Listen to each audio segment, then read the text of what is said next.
Agar sizlar Allohga haqiqiy tavakkul qilganinglarda, Alloh sizlarning rizqinglarni xuddi qushni rizqini bergandek berar edi.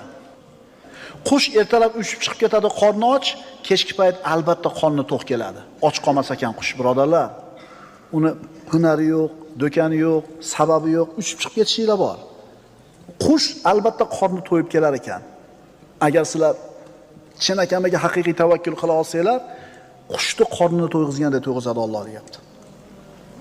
Tavakkulning yana bitta samarasi, shaytonning vasvasasidan omonda bo'lasan. Hamma qo'rqib bo'layotgan ishlardan vahimaga tushganda xotirjam turasan. Innahu laysa lahu sultonun alal ladina amanu va ala robbihim yatawakkalun. Albatta iymon keltirgan va yolg'iz Allohga tavakkal qiladigan zotlar ustida shayton uchun hech qanday saltanat yo'q. Vasvasadan omonda bo'lasan. Jannatga behisob kirasan.